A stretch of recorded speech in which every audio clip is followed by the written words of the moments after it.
तेरी, सुन सुन होवे परमगत मेरी।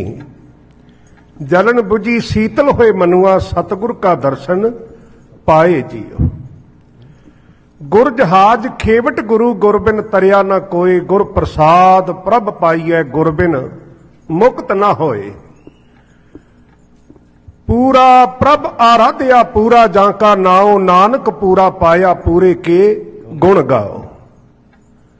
पूरे गुरु दी पावन गोद विच, समर्थ गुरु दी निੱਘੀ प्यारी गोद अंदर, जुगो जुग अटल साहिब आलम आदि श्री गुरु ग्रंथ साहिब जी के मुबारक चरणों विच जुड़ बैठे अति सत्कारयोग गुरु प्यारे, गुरु सवारे, गुरु सत्कारे खालसा साध संगत जीओ।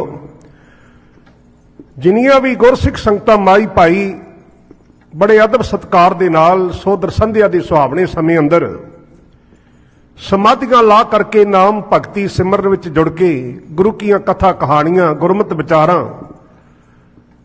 ढाडी बारां गुरु इतिहास गुरमत की सांझ पा के अपना जन्म सफला कर रहे हो। धनता दे जोग हाँ, खुशकिस्मता बधाई दे पात्र।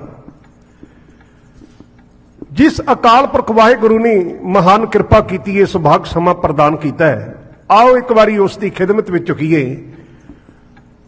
उस अकाल पुरख वाहिगुरु परमेश्वर का शुकराना करिए।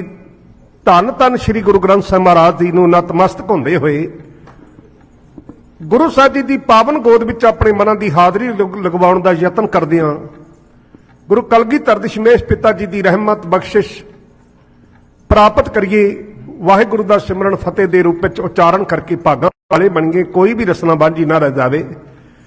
आओ प्यार विच, आओ शरधा विच, भावना दे विच बैठो सज के फतेह बुलाओ गज के। जी दी रग विच फतेह, ओदी जग विच फतेह, जी दी जबान विच फतेह, ओदी मैदान विच फतेह। जो फतेह बुलाउंदा गज के उहनूं मिलदी है फतेह भज के। ते इस करके समूह साध संगत बनाओ मरण की एकाग्रता, जुड़ो साहिबां दे पावन चरणों के नाल, दिओ प्यार का सबूत, गज बज के आखो जी वाहिगुरु जी का खालसा, वाहिगुरु जी की फतेह। दास तो पहले पंथ के महान विद्वान भाई साहब महाराज के वजीर भाई साहब भाई कुलविंदर सिंह जी, जिन्हां ने आप जी नूं शब्द गुरु दे नाल जोड़न का यतन किया है, और कौम के महान विद्वान भाई साहब भाई गुरचेतन सिंह जी, जिन्हां ने साध संगत जी कुछ समा आप जी की खिदमत विच शब्द की विचार, लड़ीवार गुरु इतिहास की व्याख्या और विद्वता भरपूर ख्यालों के नाल जो सानू शब्द गुरु नाल जोड़ते रहे, और बड़े अदब सत्कार दे नाल गुरु साहिब जी की महान बख्शिश प्राप्त करके और वदैगी लेके गए ने। साध संगत जी ऐसे महाविद्वान कौम दे हीरे, साध संगत जी कौम का श्रृंगार बन जाया करदे, और हमेशा वास्ते कौम इन्हां विद्वानों का सत्कार करती आई है ते करती रहेगी। इन्हां ते अपार बख्शिश है अकाल पुरख दी। ते आओ भाई साहब भाई कुलविंदर सिंह जी, उन्होंने आप जी की खिदमत में हाज़री भरी है। उपरंत बिलगे वाला ढाडी जत्था कुछ दिनों तो कुछ समय तो आप सिख संगत की सेवा के हाज़री भरदा आ रहा, ते जत्थे वालों प्रारंभ किए गए प्रकरण नूं अगे जोड़न का यतन करां, अगे तोड़न का यतन करां। मेरी प्री दे मालक गुरु हरगोबिंद साहिब सच्चे पातशाह वड जोधे बहु परोपकारी, जिन्हां दी सिफत सलाह विच मंगलाचार के रूप में पहली कविता बड़े एक विलखण अंदाज विच भाई साहब भाई भुपिंदर सिंह जी प्रीत, भाई राजीवन सिंह जी बीला, जिन्हां ने आप जी दे नाल सांझी की, और जिक्र आया उस कविता दे विच कि गुरु हरगोबिंद साहब सच्चे पातशाह जी ने जो एक नवा पैगाम दिता, नवा संदेश दिता, नवे राह वाल कौम नूं मोड़िया। जो गुरु अर्जन देव महाराज जी की शहादत ने एक टर्निंग पॉइंट बख्शिश किया सी, उहदे आधारित महाराज जी ने हरमंदर साहिब के सामने अकाल तख्त की स्थापना करके ते शस्त्रधारी योधे उन्हां दी फौज नूं तैयार करने का संकल्प धारण करके उन्होंने अज पूरा करने लई महाराज जी ने वह प्रबंध किए। भाई विधि चंद नूं हुक्म लाया पिंड सुर सिंह दे नामवर ढाडी नथमल ते अब्दुल खैर बड़े आदर सत्कार दे नाल, जिन्हां नूं हाथियां ਹਾਥੀ ਨੂੰ ਸ਼ਿੰਗਾਰ ਕੇ ਹਾਥੀ ਤੇ ਬਿਠਾ ਕੇ ਤੇ ਮਹਾਰਾਜ ਜੀ ਦੇ ਦਰਬਾਰ ਵਿੱਚ ਲਿਆਂਦਾ ਔਰ ਜਿਨ੍ਹਾਂ ਨਾਲ ਉਸ ਇਲਾਕੇ ਦੀ ਗੁਰਸਿੱਖ ਸੰਗਤ ਸੈਂਕੜੇ ਗੱਭਰੂ ਮਾਵਾਂ ਦੇ ਲਾਲ ਗੁਰੂ ਸਾਹਿਬ ਜੀ ਦੀ ਫੌਜ ਵਿੱਚ ਭਰਤੀ ਹੋਣ ਵਾਸਤੇ ਆਪਣੀਆਂ ਜਵਾਨੀਆਂ ਨੂੰ ਸਫਲਿਆਂ ਕਰਨ ਵਾਸਤੇ ਉਹਨਾਂ ਢਾਡੀਆਂ ਦੇ ਨਾਲ ਆਏ। ਉਹਨਾਂ ਵੱਲ ਵੇਖ ਕੇ ਇਲਾਕੇ ਦੇ ਵਿੱਚ ਇੱਕ ਲਹਿਰ ਫੈਲੀ, ਸਾਧ ਸੰਗਤ ਇੱਕ ਜਜ਼ਬਾਤ ਪੈਦਾ ਹੋਏ, ਇੱਕ ਜੰਗੀ ਸਪਿਰਿਟ ਪੈਦਾ ਹੋਈ ਹੈ ਤੇ ਸ਼੍ਰੀ ਅਕਾਲ ਤਖਤ ਸਾਹਿਬ ਜੀ ਦੇ ਮੁਕਾਮ ਤੇ ਸ਼ਾਮਾਂ ਦੇ ਦੀਵਾਨਾਂ ਵਿੱਚ ਮਹਾਰਾਜ ਜੀ ਦੇ ਇਹ ਹਜ਼ੂਰੀ ਦਰਬਾਰੀ ਢਾਡੀ ਜਿਨ੍ਹਾਂ ਨੇ ਵੀਰ ਰਸੀ ਵਾਰਾਂ ਗਾਇਣ ਕਰਨ ਵਾਸਤੇ ਗੁਰੂ ਜੀ ਦਾ ਹੁਕਮ ਪਾਲੇ। ਮਹਾਰਾਜ ਨੇ ਬੜੇ ਪਿਆਰ ਸਤਿਕਾਰ ਨਾਲ ਕਿਹਾ, ਕਹਿਣ ਲੱਗੇ ਢਾਡੀ ਜਨੋ ਤੁਹਾਡੇ ਤੇ ਬਾਬੇ ਨਾਨਕ ਦੀ ਕਿਰਪਾ ਹੋਈ ਔਰ ਇਹ ਕਲਾ ਬੜੀ ਪ੍ਰਾਚੀਨ ਹੈ, ਬੜੀ ਪ੍ਰਾਤਨ ਹੈ, ਪਰ ਅੱਜ ਹੁਕਮ ਹੋਇਆ ਅਕਾਲ ਪੁਰਖ ਵੱਲੋਂ ਕਿ ਇਸ ਕਲਾ ਨੂੰ ਇਸ ਦਰਬਾਰ ਵਿੱਚ ਜਿਹੜਾ ਉਜਾਗਰ ਕੀਤਾ ਜਾਵੇ, ਪ੍ਰਵੀਨ ਕੀਤਾ ਜਾਵੇ, ਪ੍ਰਫੁੱਲਤ ਕੀਤਾ ਜਾਵੇ ਤੇ ਇਹਨਾਂ ਤੰਤੀ ਸਾਜ਼ਾਂ ਦੇ ਨਾਲ ਵੀਰ ਅਸੀਂ ਵਾਰਾਂ ਗਾਇਨ ਕਰਕੇ ਇਹਨਾਂ ਲੋਕਾਂ ਦੀ ਮਰ ਚੁੱਕੀ ਜ਼ਮੀਰ ਨੂੰ ਸੁਰਜੀਤ ਕੀਤਾ ਜਾਵੇ, ਇਹਨਾਂ ਦੀ ਅਣਖ ਨੂੰ ਝੰਜੋੜਾ ਦਿੱਤਾ ਜਾਵੇ, ਇਹਨਾਂ ਦੀ ਜ਼ਮੀਰ ਨੂੰ ਟੁੰਬਿਆ ਜਾਵੇ ਔਰ ਸਾਰੰਗੀ ਤੇ ਜਿਹੜਾ ਫਿਰਦਾ ਗੱਜ ਐਸੀ ਗਰਜ ਪਾਵੇ ਕਿ ਇਹਨਾਂ ਦੇ ਸੀਨੇ ਜਿਹੜੇ ਸਾਧ ਸੰਗਤ ਜੀ ਉਹ ਧੜਕਣ ਲੱਗ ਜਾਣ ਔਰ ਸੀਨਿਆਂ ਦੇ ਵਿੱਚ ਇੱਕ ਜਜ਼ਬਾਤ ਪੈਦਾ ਹੋ ਜਾਵੇ ਤੇ ਜਿਹੜੇ ਰੌਂਗਟੇ ਖੜੇ ਹੋ ਜਾਣ, ਰੋਮ ਰੋਮ ਵਿੱਚੋਂ ਵੀਰ ਰਸ ਦੀ ਜਿਹੜੀ ਉਹ ਝਲਕ ਨਜ਼ਰ ਆਵੇ। ਮਹਾਰਾਜ ਸੱਚੇ ਪਾਤਸ਼ਾਹ ਜੀ ਦਾ ਇਹ ਸੰਕਲਪ ਸੀ। ਸਾਧ ਸੰਗਤ ਜੀਓ, ਬੜਾ ਸ਼ਾਹਾਨਾ ਰੂਪ ਦਿੱਤਾ ਕੌਮ ਨੂੰ ਮਹਾਰਾਜ ਨੇ ਔਰ ਸ਼ਾਹੀ ਤਖਤ ਦਿੱਲੀ ਦੇ ਤਖਤ ਦੇ ਨਾਲ ਟੱਕਰ ਲੈਣ ਵਾਸਤੇ ਜਿਸ ਤਖਤ ਨੇ ਸਾਨੂੰ ਹਮੇਸ਼ਾ ਵਾਸਤੇ ਦਬਾਉਣ ਦਾ ਯਤਨ ਕੀਤਾ ਹੈ ਔਰ ਜਿਹੜੇ ਗੁਰੂ ਘਰ ਦੇ ਵਿਰੋਧੀ ਧੰਨ ਗੁਰੂ ਨਾਨਕ ਦੇ ਮਹਾਰਾਜ ਸੱਚੇ ਪਾਤਸ਼ਾਹ ਜੀ ਤੋਂ ਨਾਲ ਨਾਲ ਚੱਲਦੇ ਆ ਰਹੇ ਸਨ, ਉਹਨਾਂ ਦਾ ਮੂੰਹ ਮੋੜਨ ਵਾਸਤੇ ਜਿਨ੍ਹਾਂ ਨੇ ਗੁਰੂ ਅਰਜਨ ਦੇਵ ਮਹਾਰਾਜ ਸੱਚੇ ਪਾਤਸ਼ਾਹ ਜੀ ਨੂੰ ਲਾਹੌਰ ਦੀ ਧਰਤੀ ਤੇ ਸ਼ਹੀਦ ਕਰਵਾਉਣ ਵਿੱਚ ਆਪਣਾ ਰੋਲ ਅਦਾ ਕੀਤਾ, ਉਹਨਾਂ ਲੋਕਾਂ ਦਾ ਮੂੰਹ ਮੋੜਨ ਵਾਸਤੇ ਮਹਾਰਾਜ ਸੱਚੇ ਪਾਤਸ਼ਾਹ ਜੀ ਨੇ ਇਹ ਸਾਰਾ ਪ੍ਰੋਗਰਾਮ ਉਲੀਕਿਆ। ਕੁਦਰਤ ਦਾ ਇੱਕ ਨਿਯਮ ਹੈ, ਕੁਦਰਤ ਦਾ ਇੱਕ ਯੂਨੀਵਰਸਲ ਅਸੂਲ ਹੈ ਕਿ ਜਿਹੜਾ ਸੂਰਜ ਹੈ ਇਹ ਹਰ ਸਵੇਰ ਨੂੰ ਚੜ੍ਹਦਾ ਹੈ ਤੇ ਸੂਰਜ ਦਾ ਨਿਤਾ ਪ੍ਰਤੀਕਰਮ ਹੈ ਰੌਸ਼ਨੀ ਪ੍ਰਦਾਨ ਕਰਨੀ, ਕੀਮਤੀ ਤੱਤ ਪ੍ਰਦਾਨ ਕਰਨੇ। ਉਹਦੀ ਰੌਸ਼ਨੀ ਕੋਈ ਮਾਣੇ ਜਾਂ ਨਾ ਮਾਣੇ ਇਹ ਸਾਡੇ ਤੇ ਨਿਰਭਰ ਹੈ। ਕੁਦਰਤ ਨੇ ਉਹਨੂੰ ਇਹ ਮੁੱਖ ਖਜ਼ਾਨਾ ਬਖਸ਼ਿਆ ਹੈ ਔਰ ਸੂਰਜ ਨੇ ਕਦੇ ਢੰਡੋਰਾ ਨਹੀਂ ਪਟਵਾਇਆ ਕਿ ਮੇਰੀ ਕੋਈ ਰੌਸ਼ਨੀ ਮਾਣੇ, ਗੁਲਾਬ ਦੇ ਫੁੱਲ ਨੇ ਕਦੇ ਕੋਈ ਆਪਣਾ ਆਰਟੀਕਲ ਨਹੀਂ ਛਪਾਇਆ ਕਿ ਮੇਰੀ ਕੋਈ ਮਹਿਕ ਮਾਣੇ। ਇਹ ਸਾਡੇ ਤੇ ਨਿਰਭਰ ਹੈ ਪਰ ਕੁਦਰਤ ਨੇ ਉਹਨਾਂ ਨੂੰ ਐਸੇ ਗੁਣ ਪ੍ਰਦਾਨ ਕੀਤੇ ਨੇ। ਪਰ ਸਾਧ ਸੰਗਤ ਜੀਓ, ਸੂਰਜ ਜਦੋਂ ਚੜ੍ਹਦਾ ਹੈ ਤੇ ਸਾਰੀ ਦੁਨੀਆ ਬੜੀ ਖੁਸ਼ ਹੁੰਦੀ ਹੈ। ਸਾਧ ਸੰਗਤ ਜੀ, ਉਹਦੀਆਂ ਪਹਿਲੀਆਂ ਕਿਰਨਾਂ ਜਦੋਂ ਧਰਤੀ ਤੇ ਪੈਂਦੀਆਂ ਨੇ ਉਹ ਬੜਾ ਸੁਹਾਵਣਾ ਸਮਾਂ ਹੁੰਦਾ ਹੈ, ਲੋਕ ਸੈਰ ਕਰਦੇ ਨੇ ਔਰ ਉਸ ਅੰਮ੍ਰਿਤ ਵੇਲੇ ਦਾ, ਉਸ ਸਜਰੀ ਸਵੇਰ ਦਾ ਆਨੰਦ ਮਾਣਦੇ ਨੇ। ਪਰ ਕੁਝ ਕੁ ਲੋਕ, ਕੁਝ ਜੀਵ ਇਸ ਧਰਤੀ ਤੇ ਜਦੋਂ ਸੂਰਜ ਚੜ੍ਹਦਾ ਹੈ ਸਾਧ ਸੰਗਤ ਜੀ ਉਹਨਾਂ ਦੀ ਭਾਅ ਦੀ ਬਣ ਜਾਂਦੀ ਹੈ। ਸੂਰਜ ਚੜ੍ਹਿਆ ਵੇਖ ਕੇ ਉੱਲੂ ਘਬਰਾਏ, ਮੈਲੇ ਦੀਆਂ ਮੱਖੀਆਂ ਸੁਗੰਧ ਨਾ ਪਾਏ, ਗੁਰ ਨਿੰਦਕਾ ਅਪਰਾਧੀਆਂ ਨਾ ਸੱਚ ਸਿਖਾਏ ਤੇ ਭਲੇ ਪੁਰਸ਼ ਨੂੰ ਵੇਖ ਕੇ ਪਾਪੀ ਸ਼ਰਮਾਏ, ਵੈਰ ਕਰੇ ਨਿਰਵੈਰ ਨਾਲ ਉਹ ਨਰਕੀ ਜਾਏ। ਕਹਿੰਦੇ ਕੁਝ ਲੋਕ ਐਸੇ ਨੇ ਜਦੋਂ ਕਿਸੇ ਦੀ ਸ਼ਾਨ ਚਮਕਦੀ ਏ ਸੂਰਜ ਵਾਂਗੂ, ਜਦੋਂ ਕਿਸੇ ਦੀ ਚੜ੍ਹਦੀ ਕਲਾ ਹੁੰਦੀ ਏ, ਪਰ ਉਹ ਜਿਹੜੇ ਬੇਈਮਾਨ ਲੋਕੀ ਸਾਧ ਸੰਗਤ ਜੀ ਉਹ ਪ੍ਰਵਾਨ ਨਹੀਂ ਕਰਦੇ, ਉਹ ਬਰਦਾਸ਼ਤ ਨਹੀਂ ਕਰਦੇ। ਤੇ ਮਹਾਰਾਜ ਜੀ ਦੀਆਂ ਸ਼ਾਨਾਂ ਵੇਖ ਕੇ ਜਿਹੜੇ ਗੁਰੂ ਘਰ ਦੇ ਵੈਰੀ ਸੀ ਉਹ ਤਿਲਮਿਲਾ ਉਠੇ। ਸਭ ਤੋਂ ਜ਼ਿਆਦਾ ਤਕਲੀਫ ਜਹਾਂਗੀਰ ਬਾਦਸ਼ਾਹ ਦੇ ਦੀਵਾਨ ਚੰਦੂ ਨੂੰ ਹੋਈ। ਸਾਧ ਸੰਗਤ ਜੀ, ਜਿਹਨੇ ਆਪਣਾ ਵੈਰ ਕੱਢਣਾ ਚਾਹਿਆ ਮਹਾਰਾਜ ਜੀ ਦੇ ਕੋਲੋਂ, ਜਿਹੜਾ ਬੜਾ ਬੁਖਲਾ ਰਿਹਾ ਸੀ ਕਿ ਮੇਰੀ ਲੜਕੀ ਦਾ ਰਿਸ਼ਤਾ ਗੁਰੂ ਅਰਜਨ ਦੇਵ ਜੀ ਨੇ ਮੋੜ ਕੇ ਮੇਰੀ ਬੜੀ ਤੋਹੀਨ ਕੀਤੀ ਹੈ, ਮੇਰਾ ਬੜਾ ਅਪਮਾਨ ਕੀਤਾ। ਦਰਅਸਲ ਉਹਦੇ ਮਨ ਵਿੱਚ ਹੰਕਾਰ ਆ ਗਿਆ ਸੀ, ਉਹ ਹੰਕਾਰ ਦਾ ਚਬਾਰਾ ਬਣ ਬੈਠਾ ਸੀ। ਈਟ ਚਬਾਰੋਂ ਕੀ ਹੈ ਜੋਈ ਤੁਮ ਲਾਗਤ ਮੋਰੀ ਸੰਗ ਸੋਈ, ਆਪਣੇ ਮੁਖ ਤੋਂ ਕਹਿ ਬੈਠਾ ਸੀ। ਇੱਕ ਪਾਸੇ ਖੁਸ਼ ਵੀ ਬੜਾ ਹੈ ਤੇ ਇੱਕ ਪਾਸੇ ਆਪਣਾ ਫੋਕਾ ਦਬਾਅ ਪਾਉਣ ਲਈ ਆਪਣੇ ਲਾਗੀਆਂ ਨੂੰ ਬੜੇ ਹੰਕਾਰ ਦੇ ਬੋਲ ਬੋਲੇ। ਇਹ ਖਬਰ ਗੁਰੂ ਕੀਆਂ ਸੰਗਤਾਂ ਤੱਕ ਪੁੱਜੀ ਤੇ ਸੰਗਤਾਂ ਨੇ ਮਹਾਰਾਜ ਨੂੰ ਬੇਨਤੀ ਕੀਤੀ, ਚਿੱਠੀਆਂ ਲਿਖੀਆਂ, ਮਹਾਰਾਜ ਨੂੰ ਪੱਤਰ ਘੱਲੇ सच्चे पातशाह गुरु नानक दा दर ये बड़ा उच्चा ते सुच्चा है। इस दर दा कोई अपमान करे गुरु की संगत कदाचित सहार नहीं सकती। महाराज चंदू अपने दिलों हंकार दा चबारा बन बैठा ते ये रिश्ता प्रवान नहीं जे करना, नहीं ते संगत दी जे हिरदियां नूं ठेस पुजे। महाराज ने सदा वास्ते हमेशा वास्ते संगत दा सत्कार कीता। संगत दी बेनती नूं कदे नहीं जे मोड़िया, क्योंकि विच संगत हर प्रभ वसे जियो। महाराज सच्चे पातशाह जी का प्रवचन है श्री गुरु ग्रंथ साहिब दे विच अंकित है। ते बस ये रिश्ता मोड़न करके अज चंदू दीवान महाराज का वैरी बन बैठा सी। हुण चंदू ने साध संगत जी जाके जहांगीर दे कन्न भरे, कहंदे शहनशाह सलामत आ हिंदुआं दा पीर सिखां दा छेवां गुरु गुरु अर्जन देव जी का बेटा साहिबजादा इन्हें ते अत कर दिती है। इन्हें एक तख्त सजाया है, ओदा नाम अकाल तख्त रखिया है। ये बड़े जबरदस्त शस्त्र जिहड़े उत्थे इन्हें साध संगत जी संगतां नूं प्रेरित करके मंगवार रखे ने ते बड़ियां बागी फौजां तैयार कर रहे ने। सैकड़े गभरू एरिया फौजां विच भर्ती हो रहे ने ते आ शहनशाह सलामत के समय ते काबू ना पाया। ना दिल्ली दा तख्त ना उहदे मात तरेण वाले राजियां दी शान कायम रहेगी। समय नूं संभालो। जहांगीर कुछ सोची पिया, इन्हां गल्लां दा कुछ उहदे ते असर होया।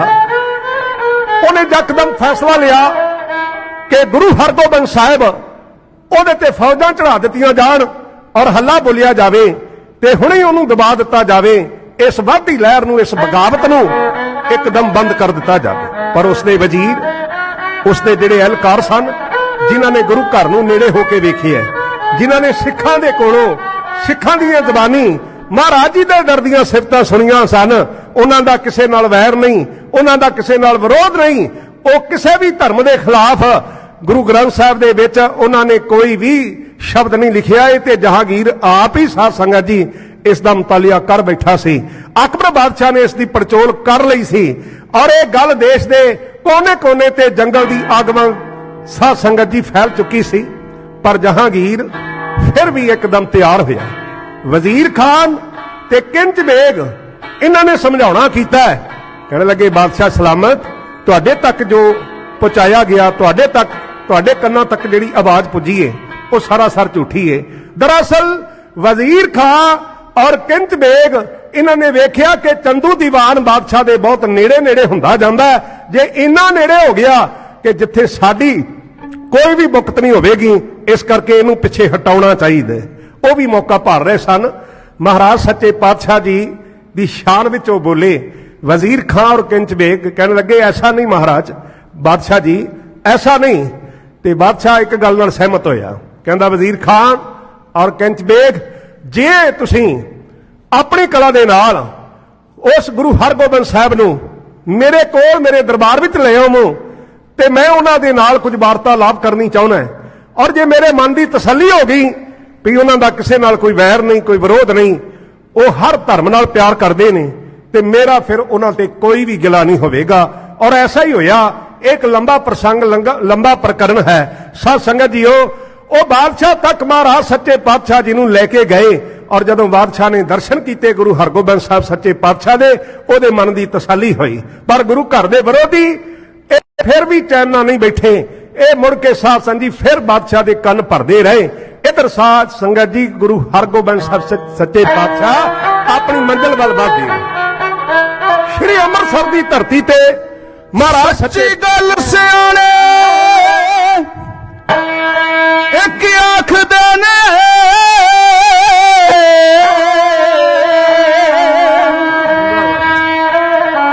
जी, सच्ची गल सियाणे एक आखदे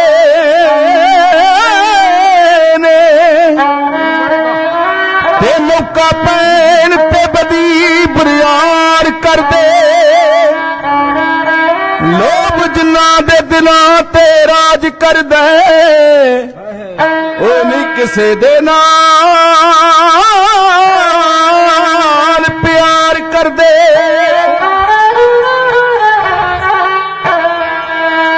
वो सप बाज नहीं आवदे दसना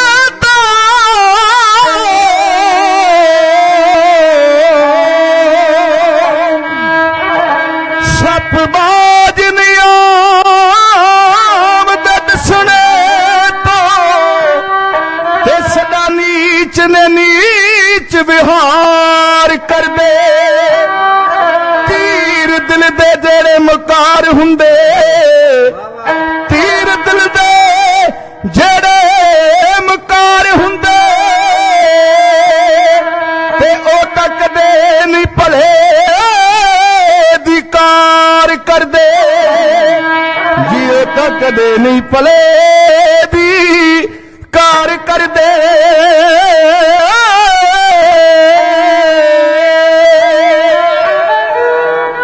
ਇਤਿਹਾਸ ਦੇ ਪੰਨਿਆਂ ਤੇ ਦੋ ਰੂਹਾਂ ਦਾ ਪ੍ਰਕਾਸ਼ ਹੈ ਗੁਰੂ ਖਾਲਸਾ ਜੀ, ਇੱਕ ਭਲੇ ਪੁਰਸ਼ਾਂ ਦਾ, ਇੱਕ ਬਦਕਾਰਾਂ ਦਾ, ਇੱਕ ਸਿਦਕ ਦਿਲੀ ਵਾਲਿਆਂ ਦਾ, ਇੱਕ ਗਦਾਰਾਂ ਦਾ। ਔਰ ਇਤਿਹਾਸ ਦੇ ਪੰਨਿਆਂ ਦੇ ਵਿੱਚ ਦੋ ਰੂਹਾਂ ਦਾ ਪ੍ਰਕਾਸ਼ ਹੈ। ਇੱਥੇ ਸੰਤ ਜਨ ਦੀ ਗੱਲ ਹੈ, ਇੱਥੇ ਸੂਰਮੇ ਦੀ ਗੱਲ ਹੈ, ਤੇ ਉਧਰ ਜ਼ਾਲਮ ਦੀ ਗੱਲ ਵੀ ਨਾਲ ਨਾਲ ਤੁਰਦੀ ਰਹੇਗੀ। ਮਹਾਰਾਜ ਸੱਚੇ ਪਾਤਸ਼ਾਹ ਜੀ ਦੇ ਨਾਲ ਵੈਰ ਵਿਰੋਧ ਕਰਨ ਵਾਲੇ ਉਹ ਲੋਕ ਅਜੇ ਵੀ ਨਾ ਟਲੇ। ਸਬਬ ਐਸਾ ਬਣਿਆ ਕਿ ਮਹਾਰਾਜ ਅੰਮ੍ਰਿਤਸਰ ਦੀ ਪਾਵਨ ਪਵਿੱਤਰ ਧਰਤੀ ਤੇ ਉਹਨਾਂ ਨੇ ਇੱਕ ਰੰਗਤ ਲਿਆ ਦਿੱਤੀ ਏ, ਸੋਨੇ ਤੇ ਸੁਹਾਗਾ। ਔਰ ਜਿੱਥੇ ਹਰਮੰਦਰ ਸਾਹਿਬ ਦੀ ਸਥਾਪਨਾ ਕੀਤੀ ਸੀ ਗੁਰੂ ਸਾਹਿਬਾਂ ਨੇ, ਗੁਰੂ ਅਰਜਨ ਦੇ ਮਹਾਰਾਜ ਸੱਚੇ ਪਾਤਸ਼ਾਹ ਜੀ ਨੇ, ਹਰਮੰਦਰ ਹਰ ਜਿਉ ਸਾਜਿਆ ਮੇਰੇ ਲਾਲ ਜੀਓ, ਹਰ ਤਿਸ ਮੈਂ ਰਿਆ ਸਮਾਏ ਰਾਮ। ਜਿੱਥੇ ਪਰਮਾਤਮਾ ਦਾ ਵਸ ਹੈ, ਜਿੱਥੇ ਇੱਥੇ ਤਾਰ ਨਾਮ ਬਾਣੀ ਦੀ ਵਰਖਾ ਹੁੰਦੀ ਏ, ਜਿੱਥੇ ਕੀਰਤਨ ਦੀਆਂ ਮਿੱਠੀਆਂ ਸੁਰੀਲੀਆਂ ਪਿਆਰੀਆਂ ਧੁਨਾਂ ਦੁਨੀਆ ਭਰ ਵਿੱਚ ਵਸਦੇ ਸਿੱਖਾਂ ਦੇ ਹਿਰਦਿਆਂ ਨੂੰ ਠਾਰ ਰਹੀਆਂ ਨੇ। ਸਾਧ ਸੰਗਤ ਜੀ, ਉਸ ਅੰਮ੍ਰਿਤਸਰ ਦੀ ਪਵਿੱਤਰ ਧਰਤੀ ਤੋਂ ਐਸਾ ਅੰਮ੍ਰਿਤ ਵਰਸਦਾ ਹੈ ਜਿਸ ਅੰਮ੍ਰਿਤ ਨੂੰ ਚੱਕ ਕੇ ਗੁਰੂ ਕਾ ਸਿੱਖ ਬੜਾ ਪ੍ਰਸੰਨ ਚਿਤ ਹੁੰਦਾ ਹੈ, ਆਪਣਾ ਜਨਮ ਸਫਲਾ ਸਮਝਦਾ। ਅੰਮ੍ਰਿਤਸਰ ਸਿਫਤੀ ਦਾ ਘਰ, ਅੰਮ੍ਰਿਤਸਰ ਵਿੱਚ ਜੋਤ ਜਗਾਵੇ ਬੈਠਾ ਸੋਢੀ ਪਾਤਸ਼ਾਹ ਰਾਮਦਾਸ, ਸਤਿਗੁਰੂ ਕਹਾਵੇ। ਇਹ ਹਰਮੰਦਰ ਸਾਹਿਬ ਦੀ ਮਹੱਤਤਾ ਹੈ। ਤੇ ਸ੍ਰੀ ਅਕਾਲ ਤਖਤ ਸਾਹਿਬ ਉਹਦੇ ਸਾਹਮਣੇ, ਬਿਲਕੁਲ ਦਰਸ਼ਨੀ ਦਿਉੜੀ ਦੇ ਸਾਹਮਣੇ ਮਹਾਰਾਜ ਨੇ ਅਕਾਲ ਤਖਤ ਦੀ ਸਿਰਜਣਾ ਕੀਤੀ। ਜਦੋਂ ਮੇਰੇ ਸ਼ਹਿਨशाह ਪ੍ਰੀਤਮ ਵੱਡ ਜੋਧੇ ਪਰਉਪਕਾਰੀ ਤਖਤ ਤੇ ਸਜਦੇ ਨੇ, ਕਲਗੀ ਦਾ ਝਲਕਾਰਾ ਪੈਂਦਾ, ਅੰਮ੍ਰਿਤ ਵਸਾਉਂਦੇ ਇਲਾਹੀ ਨੇਤਰਾਂ ਚੋਂ ਅੰਮ੍ਰਿਤ ਵਰਸਦਾ। ਮਹਾਰਾਜ ਸੱਚੇ ਪਾਤਸ਼ਾਹ ਜੀ ਦੇ ਦਰ ਦਰਬਾਰ ਵਿੱਚ ਦੂਰ ਦਰੇਡੇ ਤੋਂ ਰਾਜੇ ਮਹਾਰਾਜੇ ਬੜੇ ਕੀਮਤੀ ਵਸਤਾਂ ਲੈ ਕੇ ਆਉਂਦੇ।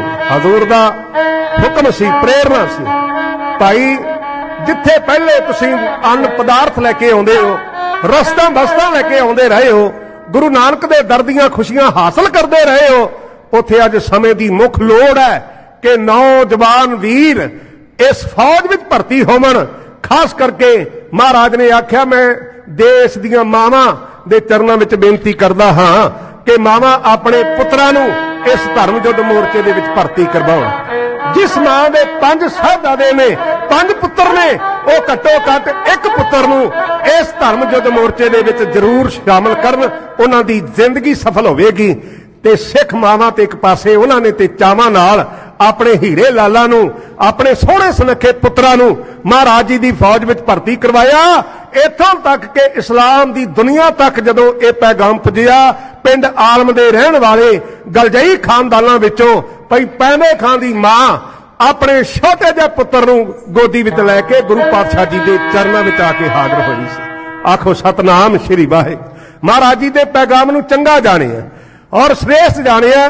ਤੇ ਸੱਚੇ ਪਾਤਸ਼ਾਹ ਜੀ ਜਦੋਂ ਤਖਤ ਤੇ ਸਜਦੇ ਨੇ, ਕਲਗੀ ਦਾ ਤਲਕਾਰਾ ਪੈਂਦਾ ਔਰ ਸੀਸ ਤੇ ਸਜੇ ਚੱਕਰ ਸੁਨਹਿਰੀ ਭਾਹਾਂ ਮਾਰਦੇ ਨੇ, ਹਥੇਲੀ ਤੇ ਬਾਜ ਫੜਫੜਾਉਂਦਾ ਤੇ ਮਹਾਰਾਜ ਸੱਚੇ ਪਾਤਸ਼ਾਹ ਜੀ ਸ਼ਿਕਾਰ ਨੂੰ ਚੜ੍ਹਦੇ ਨੇ, ਗੁਰੂ ਕੇ ਸਿੱਖ ਸ਼ਾਸਤਰਧਾਰੀ ਉਹਦੇ ਨਾਲ ਜਾਂਦੇ ਨੇ। ਤੇ ਅੱਜ ਮਹਾਰਾਜ ਸੱਚੇ ਪਾਤਸ਼ਾਹ ਜੀ ਦੇ ਨਾਲ ਸਾਰਾ ਸਿੱਖ ਸੂਰਮਿਆਂ ਦਾ ਜਥਾ ਸ਼ਿਕਾਰ ਖੇਡਣ ਗਿਆ। ਤੇ ਅੰਮ੍ਰਿਤਸਰ ਦੇ ਇਲਾਕੇ ਵਿੱਚ ਪਿੰਡ ਗਮਟਾਲਾ ਦੀ ਜੂਹ ਵਿੱਚ ਜਦੋਂ ਗਏ, ਤਿੱਖੜ ਦੁਪਹਿਰਾ ਔਰ ਸਖਤ ਧੁੱਪ ਜਿਹੜੀ ਸਾਧ ਸੰਗਤ ਜੀ ਉਹ ਵਰਸ ਰਹੀ ਹੈ। ਜਦੋਂ ਵਾਪਸ ਪਰਤੇ ਸਿੱਖ ਕੁਝ ਦਰਖਤਾਂ ਦੀ ਛਾਵੇਂ, ਸਾਧ ਸੰਗਤ ਜੀ ਉਹਨਾਂ ਨੇ ਕੁਝ ਸਮਾਂ ਉੱਥੇ ਆਰਾਮ ਫਰਮਾਉਣਾ ਚਾਹਿਆ। ਮਹਾਰਾਜ ਜੀ ਦੇ ਨਾਲ ਗੁਰੂ ਕੇ ਸਿੱਖ ਉਹਨਾਂ ਦਰਖਤਾਂ ਦੀ ਛਾਵੇਂ ਬੈਠੇ ਨੇ। ਉਧਰ ਸ਼ਾਹਜਹਾਨ ਸ਼ਿਕਾਰ ਖੇਡਦਾ ਉਹ ਲਾਹੌਰ ਨੂੰ ਵਾਪਸ ਜਾ ਰਿਹਾ। ਲੋ ਦੋ ਦਲਾਂ ਦਾ ਜਿਹੜਾ ਸਾਧ ਸੰਗਤ ਜੀ ਉਹ ਮੇਲ ਹੋ ਗਿਆ ਔਰ ਬਾਦਸ਼ਾਹ ਨੇ ਆਪਣਾ ਬਾਜ ਛੱਡਿਆ ਕਿਸੇ ਪੰਛੀ ਦਾ ਸ਼ਿਕਾਰ ਕਰਨ ਲਈ। इधर मेरे पातशाह गुरु हरगोबिंद साहब जी उन्हां दी हथेली ते बाज फड़फड़ाउंदा है ते महाराज सच्चे पातशाह जी ने भी अकाल ध्या के अपना बाज जिवें छड्डिया। वो शानदार दृश्य वो कविता दे बोल काबले गुर सतरां बिलगे वाला जथा आप जी दी सेवा दे विच है।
ਧਰਮਾਂ ਦਾ ਫਟਣ ਲਈ ਪਿਆ ਕਾਲਾ ਸਮਾਂ, ਧਰਮਾਂ ਦਾ ਫਟਣ ਲਈ ਪਿਆ ਕਾਲਾ ਆ ਗਈ ਜ਼ਿੰਦਗੀ ਦਇਆ ਦਰੇਗ ਅੰਦਰ ਹੋ। ਧਰਮ ਦਾ ਫਟਣ ਲਈ ਪਿਆ ਕਾਲਾ ਸਮਾਂ, ਧਰਮ ਦਾ ਫਟਣ ਲਈ ਪਿਆ ਕਾਲਾ ਆ ਗਈ ਜ਼ਿੰਦਗੀ ਦਇਆ ਦੇ ਰੰਗ ਅੰਦਰ ਹੋ।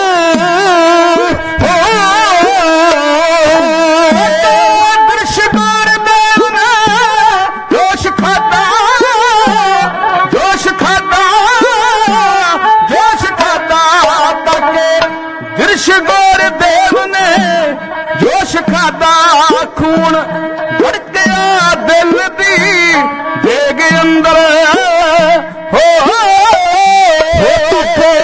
ਰਿਸ਼ ਗੁਰਦੇਵ ਨੇ ਜੋਸ਼ ਖਾਦਾ ਤੱਕ, ਰਿਸ਼ ਗੁਰਦੇਵ ਨੇ ਜੋਸ਼ ਖਾਦਾ, ਖੂਨ ਧੜਕਿਆ ਦਿਲ ਦੀ ਦੇਗ ਅੰਦਰ।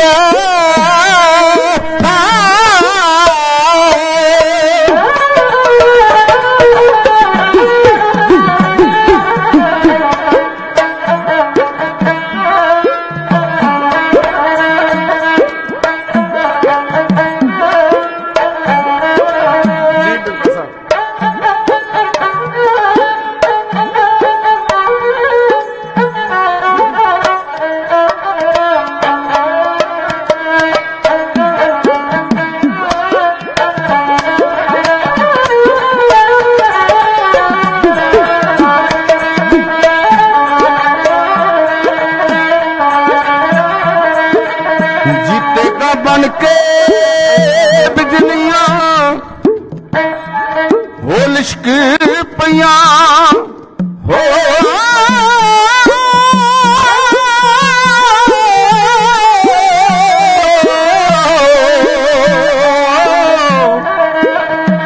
होतेगा बन के बिजलियां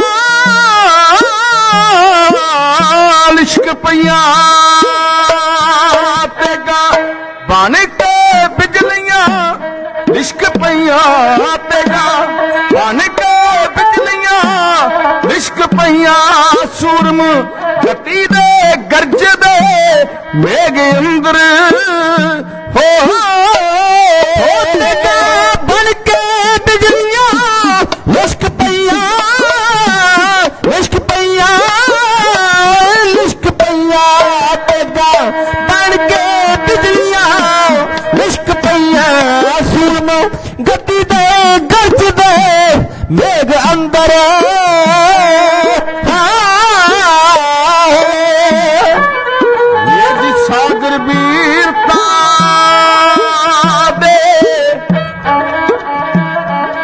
ਛਲਕੇ ਨੇਤਰਾਂ ਚੋਂ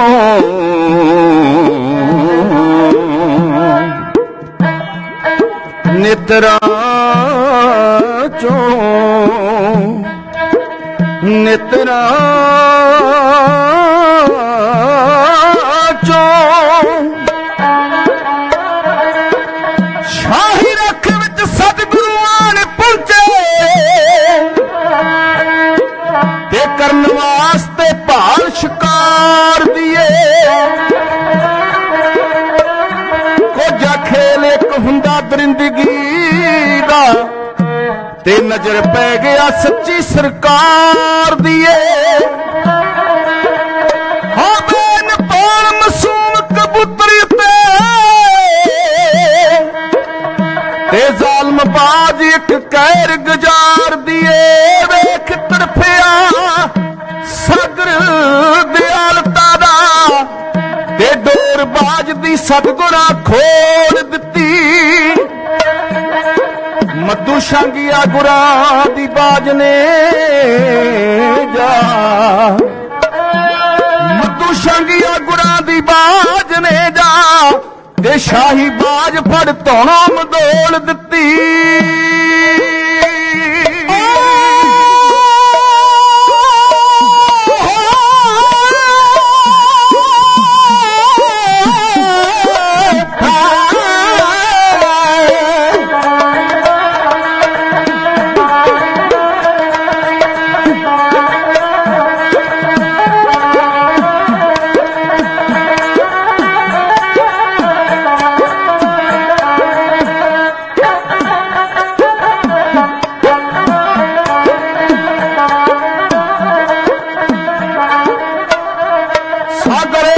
ਵੀਰਤਾ ਦੇ ਛਲਕੇ ਨੇਤਰਾਂ ਚੋਂ ਸਾਗਰ ਵੀਰਤਾ ਦੇ ਛਲਕੇ ਨੇਤਰਾਂ ਚੋਂ ਡੋਲੇ ਫਰਕ ਪੈ ਰੋਹ ਦੇ ਵੇਗ ਅੰਦਰ ਹੋ ਸਾਗਰ ਵੀਰਤਾ ਦੇ ਛਲਕੇ ਨੇਤਰਾਂ ਚੋਂ ਸਾਗਰ ਵੀਰਤਾ ਦੇ ਛਲਕੇ ਨੇਤਰਾਂ ਚੋਂ ਡੋਲੇ ਫਰਕ ਪੈ ਰੋਹ ਦੇ ਵਾਗ ਅੰਦਰ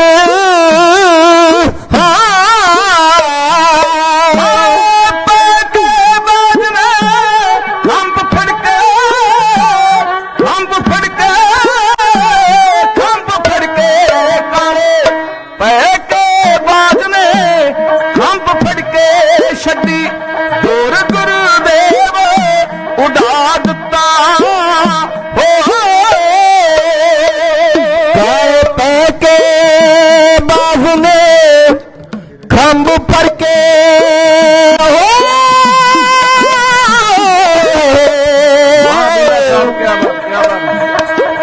ਉਹ ਛੱਡੀ ਡੋਰ ਗੁਰਦੇਵ ਉਡਾ ਦਿੱਤਾ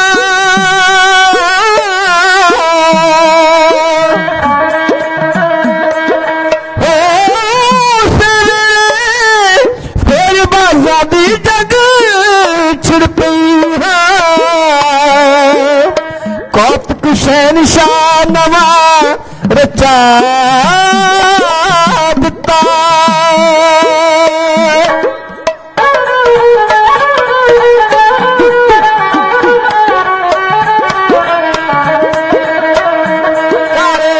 ਪੈ ਕੇ ਬਾਜ਼ ਨੇ ਖੰਭ ਫੜ ਕੇ ਕਾਏ ਪੈ ਕੇ ਕੇ ਛੱਡੀ ਡੋਰ ਗੁਰਦੇਵ ਉਡਾ ਦਿੱਤਾ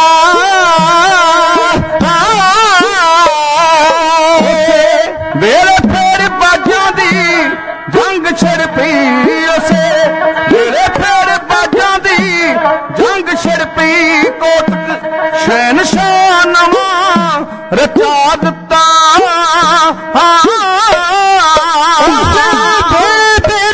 ਜੰਗ ਛਿੜ ਪਈ ਜੰਗ ਛਿੜ ਪਈ ਉਹ ਜੰਗ ਛਿੜ ਪਈ ਉਸੇ ਵੇਲੇ ਫੇਰ ਬਾਜ਼ਾਂ ਦੀ ਜੰਗ ਛਿੜ ਪਈ ਕੋਟਕ ਸ਼ਹਿਨਸ਼ਾਹ ਨਵਾਂ ਰਚਾ ਦਿੱਤਾ ਕੋਟਕ ਸ਼ਹਿਨਸ਼ਾਹ ਨਵਾਂ ਰਚਾ ਦਿੱਤਾ ਹੋ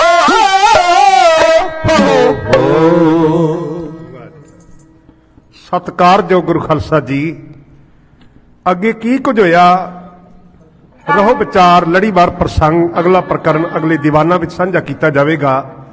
ਹੋਈਆਂ ਭੁੱਲਾਂ ਚੁੱਕਾਂ ਦੀ ਖਿਮਾ,